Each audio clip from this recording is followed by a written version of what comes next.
राधे कृष्ण। नवम सकंद परिच्छेद त्रयस्त्रिंश दशकम। अम्बरीश चरित। वैवस्वत मनु के पुत्र नभग हुए।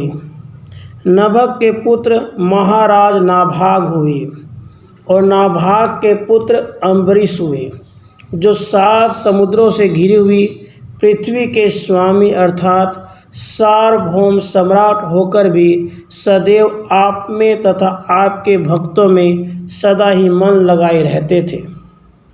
हे श्री कृष्ण, अम्बरीश सारा लौकिक वैदिक कर्म आपकी प्रसन्नता के लिए ही करते थे। उनकी भक्ति से ही आपने शीघ्र ही उन पर कृपा की, जिससे उनकी याचना करने पर भी आपने उनकी रक्षा के लिए उन्हें अपने सहस्रधार वाले सुदर्शन चक्र को दे दिया था।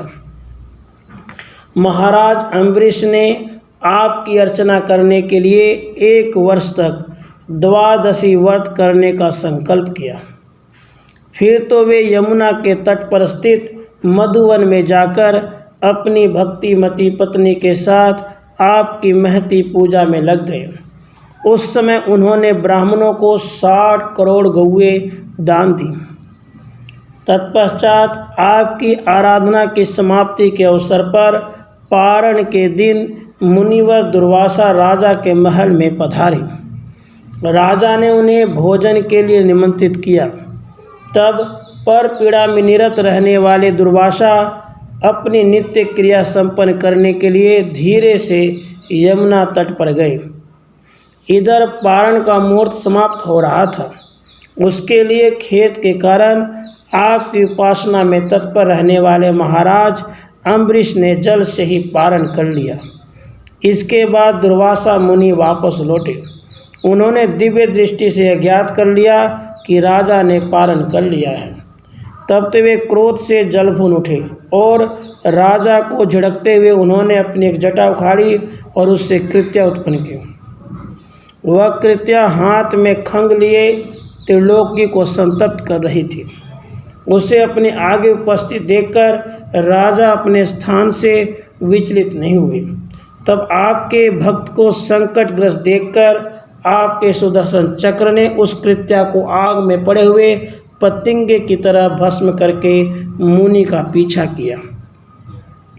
मुनि दुर्वासा भयभीत होकर समस्त भुवनों में भागते फिरे, परंतु उन्हें सर्वत्र आपका चक्र पीछे लगा हुआ दिखाई पड़ा। तब वे रक्षार्थ ब्रह्मा के पास गए। वहाँ भला इस काल चक्र का अतिक्रमण कौन कर सकता है? यूँ कहकर निराश लौटाए जाने पर वे भगवान शंकर की शरण में गए, किंतु शिव जी ने भी आपकी वंदना ही की। हे श्री कृष्ण, फिर दुर्वासा वैकुंठ में पहुंचकर आपके चरणों में जा गिरे। उन्हें प्रणिपाती करते देखकर आपने उनसे यूँ कहा, ऋषि, मैं तो भक्तों का ही दास हूँ। ज्ञान और तप विनयुक्त होने पर ही आदरणीय होते हैं। अतः आप जाइए, अम्बरीश की ही शरण ग्रहण कीजिए। ऐसे कहे जाने पर मुनि ने अम्बरीश के पास जाकर उनके चरण पकड़ लिए। चरण स्पर्श से लज्जित होकर राजा पीछे हट गए और आपके अस्त्र सुदर्शन चक्र की स्तुति करने लगे।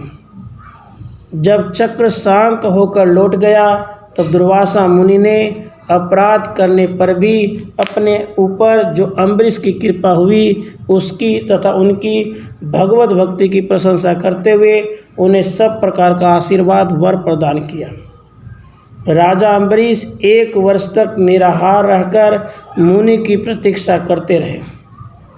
आज उन्होंने महर्षि दुर्वासा को भली भांति भोजन कराकर उन्हें प्रसन्न करके विदा किया। तत्पश्चात स्वयं भोजन किया। तब से वे आप में पहले से ही अधिक निरत रहने लगे। अंत में उन्हें सायुज्य मुक्ति की प्राप्ति हुई। हे श्री कृष्ण, मेरी भी इसी प्रकार रक्षा कीजिए। इति अम्बरीश उपाख्यानम 33 दशकम समाप्तम। राधे कृष्ण।